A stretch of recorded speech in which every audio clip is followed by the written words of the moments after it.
Alrighty, welcome back, ladies and gentlemen, to the Chupacabra's Lair. I'm your host, Larry the Chupacabra, and we're back, and today we're going to be taking a look at The Bug Butcher, which is a title that just came out into early access on Steam, done by Awfully Nice Studios, and The Bug Butcher is a game all about roaming through space, slaying all sorts of different intergalactic critters as a bit of a space bug catcher or exterminator. We've got our cute little plasma cannon there and our smashing jumpsuit, or at least I have a smashing jumpsuit. We could also be playing this on super hard mode, so instead of a super swanky jumpsuit, we're just rocking out in our tidy whities that hopefully don't have like you know, wear holes anywhere unsightly. But no, we're just gonna play this as medium difficulty. It's not a super difficult game, but there are certainly moments when the action can get just a tad hair-raising. And we're going to start our adventures out on the tutorial section, mostly because I think it does the best job of sort of setting the tone and the humor of the game, because it's also a pretty funny game at the same time when you have interactions with your companion. So here we go. Yeah. Ah, yes. We're going to land on a very nice, rustic, relaxing, icy planet with our phaser pistol and our clunky bug butcher van that flies through space. Only slightly jankily. We haven't been able to overhaul it in a while. We've had a couple of bug-catching expeditions that went a little bit south on us, but it's fine. Oh, why hello there, Mr. Science Man. Oh yes, Mr. Butcher, so glad you could make it. It's anarchy in there. We desperately need your help. Anarchy. That sounds like my kind of party, buddy. What, party? These are no ordinary bugs, sir. They attack from the skies and are ruthlessly quick. So, we're gonna need to know if you can handle this type of adversary before we let you in. And how do you propose you do that? You going to be my target practice? Well, no, but unfortunately our entire security team has fallen victim to an untimely retirement party this afternoon. Probably not involving the teeth and belly of a weird creature. So instead, I'm just going to throw a bunch of coffee thermoses at you and, you know, test your skills with that old gun. Alright, do the stuff, man, with the things. There we go. So, for the most part, we're gonna be doing a lot of shooting upwards in this game, with a lot of different, giant bouncing, flopping, blooping, glopping insects. And, also, we've got a few power-up abilities that we can unlock as we shoot stuff. As we, use our lovely plasma pistol, we can unlock things like this speed boost perk or buff that lets us go really fast and shoot like pretty much everything dead on out of the sky. So we should have one heck of an adventure, and we've got a whole like utility belt full of gadgets. We're like a, you know, like a minimum wage Batman with a gun. It's good stuff. So onwards, my cute scientist friend, into the bowels of the beast. Alrighty, level 1. The maintenance hangar. So here's the situation, buddy. Once I open the hatches, bugs will start pouring in. This will trigger an automatic decontamination countdown. If the countdown reaches 0, all our precious research and you will be destroyed, with like melting and like bio-rinse and like bleach. It's gonna be terrible, so you don't want that to happen. So essentially what this means is we have a countdown at the top, and if we don't finish murdering everything in here, before that happens, we're gonna get melted. And that's all there is to it. So the first enemy that we're going to encounter, I don't know what these crazy researchers have been researching here, but it's clear that they've gotten like a bouncy bug of some sort, and they've spliced it genetically with chewing gum as a cheap source of replacement for, I don't know, probably stride gum or something. And they bounce all over, and as they bounce, they split into numerous extra little bouncers. Because when you've got stride gum, or any of those, like 5 gum, you want the flavor to just keep on going, right? And just like the gum, these weird bouncing bugs do the flippin' same thing. And they've got spines, so they hurt Larry's face when they crash into me. It's not the best. Not really. Oh hey, I almost beat my high score from the last time. My best was I got all the things in only, 15 seconds. I don't even know how I managed to do that, actually, now that I think about it. Because that was right when I first started playing. Oh, looky here, I can hack the system and spawn fancy ammunition crates for you, Mr. Chupacabra. Oh, I will do my best to get them to you as quickly as possible, because, you know, if you die, I lose my skin too. Alright, come here, you bouncy bast. Ooh, here we go. So we've got a giant plasma laser. That one's my favorite so far. It's probably the most efficient at dispatching these guys, as I use one of my freeze ray abilities to freeze everything in place. They do a nice job, the fairly nice team, at giving me lots of really fun power-ups to murder all of these bad boys. Like here, I can use like my stim pack to quickly fire at all of them, and then sometimes they even drop a delicious ooze that I can then pick up and use to murder them.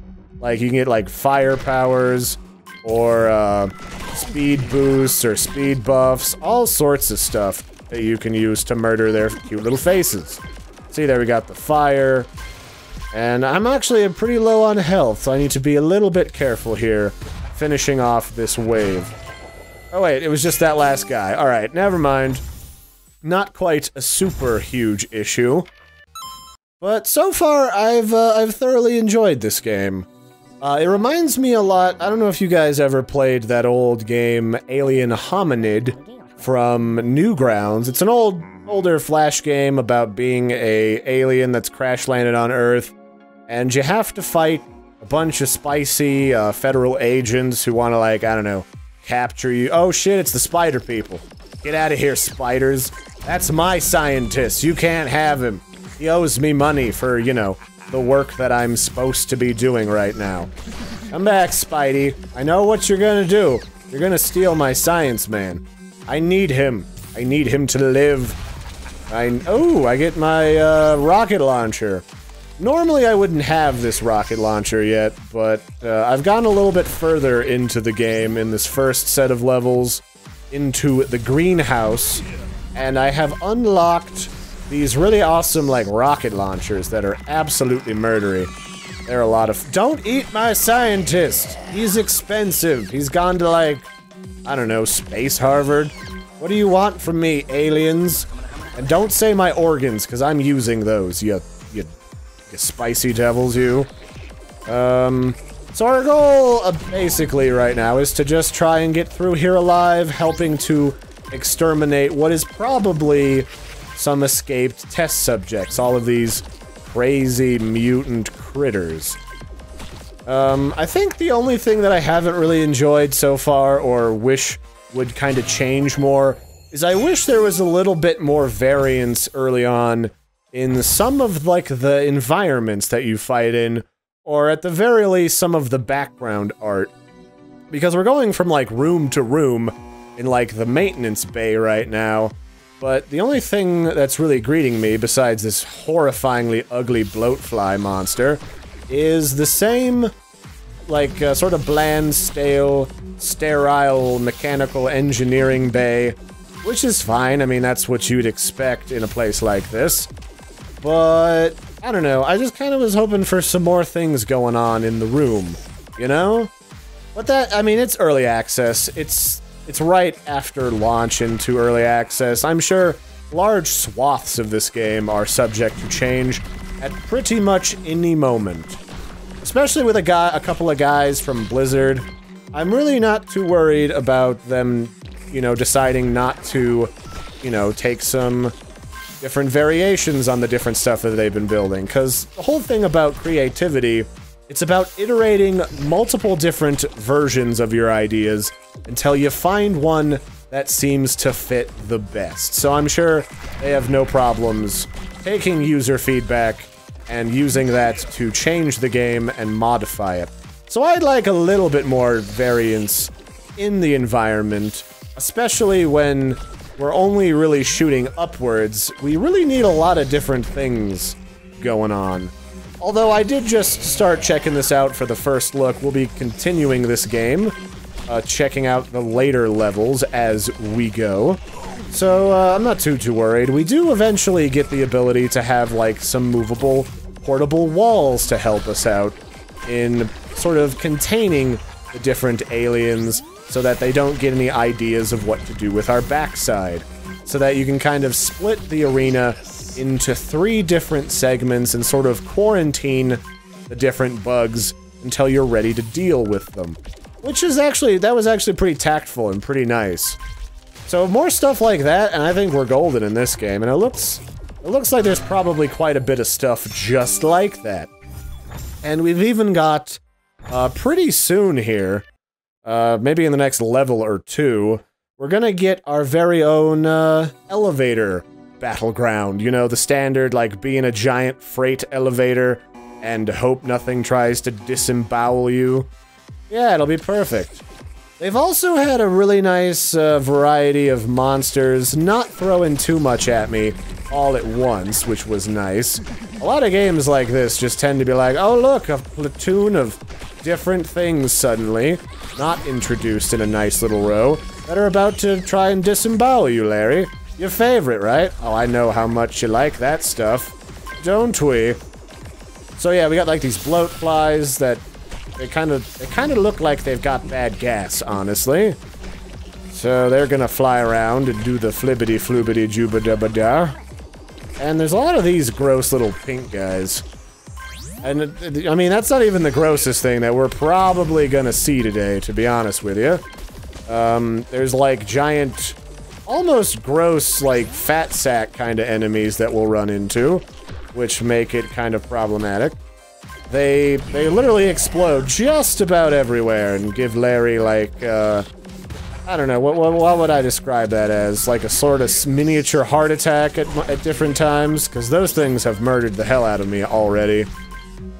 And you know, the other thing I like is that the power-ups you get don't have a timer.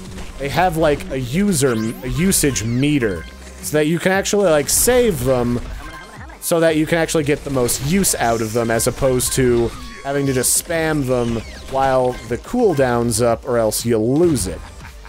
Because a lot of games like this, you'll get like a really important drop in between waves, and then you're screwed, because you have to wait in order to use it, and by that point it's already run out of time. So that was a really nice choice. It really was.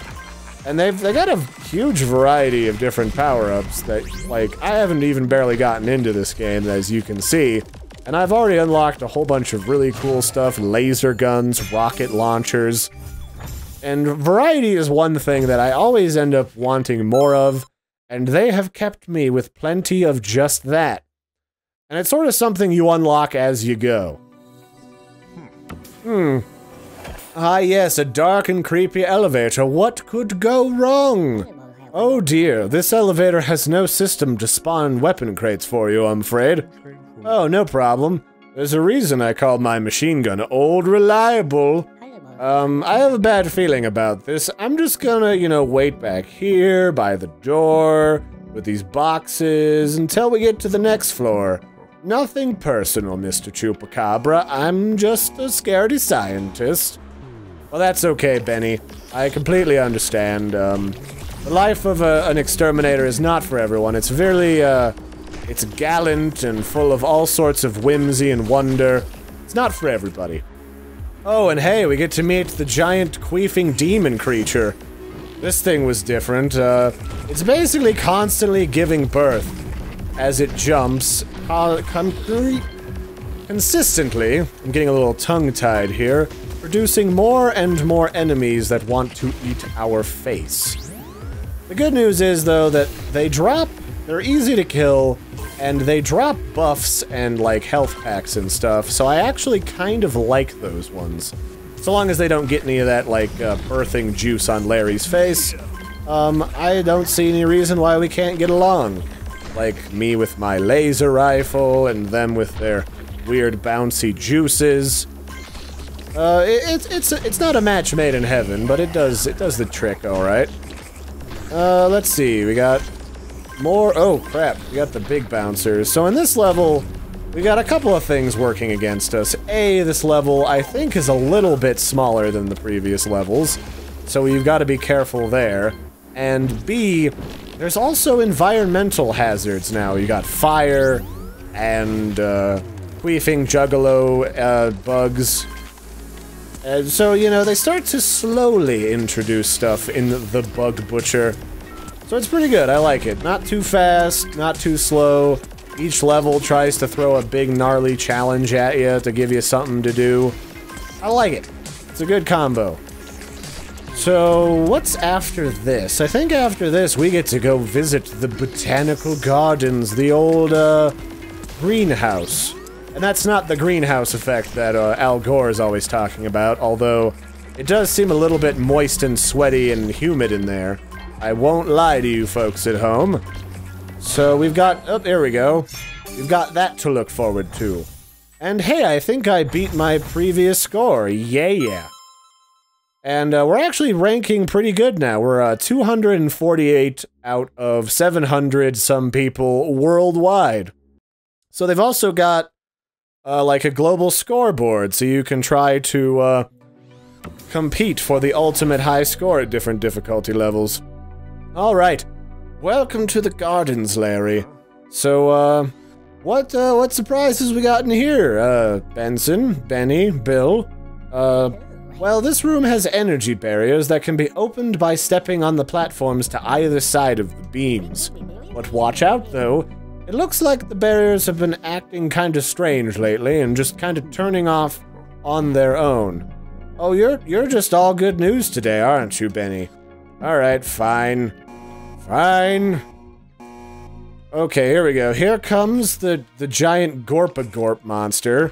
That's basically a giant exploding worm bug full of other, like, wormy botfly larvae. And these guys are really annoying because they like bounce around at like a weird interval. Just slightly, well, at a diagonal as opposed to up and down. So they really threw me for a loop when I first got in here. I died a whole shit ton to these enemies like almost immediately. So these guys really, they threw me off. They're good about throwing monkey wrenches in here too. Good news though, all these easy one-shottable enemies, they've got little power-ups and health packs, so they will keep you stocked. No worries there. Although, I should probably kill these guys pretty fast, because this was also the first level where I actually, like, died to the timer, the countdown timer, like, first off. Because they give you, like, less than a minute, I think it was, to kill all these bad boys. Okay, here comes the final wave of Gorpazorps. Get away, Gorpies. We're not friends. Don't touch my backside. I need an adult. I need an adult that isn't this science guy, because he's gonna get me murdered. Oh, come on. Frickin' die. There we go. Now I can finish the others off in peace and quiet and relaxation. There we go. Yeah. I don't know, this has been a really satisfying game to me, because all of the bug deaths and animations, they explode in a really satisfying manner.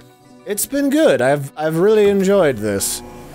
Again, the only piece of major feedback that I have for the developers is, I just kinda need some more variety in the environments. Maybe it's just a matter of each level having a slightly different background. Maybe I need, like, a slightly different floor terrain. Like, there could be some different moving obstacles a little earlier. And I think we'd be good. We'd be good to go. Yeah. We got plenty of power-ups. Power-ups of the varieties that I was actually looking for at the rate that I was looking for them, like this cluster bomb. Because I almost immediately wanted to have something that would spread shot and kill stuff a little faster. So no complaints there, just the environment, the artwork's great, the sounds are fun, the sort of subtle story about, kind of almost like an Aperture Science brand facility having everything go wrong and wonky with it was kind of cute. And I also love the fact that there's these spider things that can try to steal our scientist. Don't do it! Don't do it, Spidey! I'll talk to you about this. Don't do it, Spider-Man. Supposed to do whatever a spider can. You can't crawl on the walls, but you can crawl on the ceiling. Whatever the spiders do. So keep up the good work. I'll be checking back later for more iterations of this game, so I hope the devs send me a message whenever they have a big old honkin' content update, because I'm not always the best with keeping track, because I've got like 50 early access games that I try to keep track of now. So, yeah. I've been your host, Larry the Chupacabra. This has been The Bug Butcher. It feels a lot like Alien Hominid, but almost like Alien Hominid 2.0 that's been highly revised and improved and overhauled. And it's delicious, I like it. So until next time, don't forget to like and subscribe. Thanks again for joining me, and we'll catch you next time. Toodaloo, everybody.